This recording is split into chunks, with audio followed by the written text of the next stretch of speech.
ஆதிரா நல்லாவே இல்ல, என்ன விட்டுரு ஆதிரா.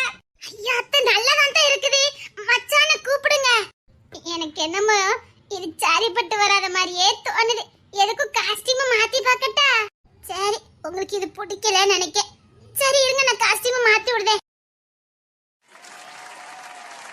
அத்தை மச்சான கூப்பிடுறதுக்கு 10 பொத்தமும் பக்காவா இருக்குது. சரி, நீ சொன்ன சரியா தான் இருக்கும். மச்சான்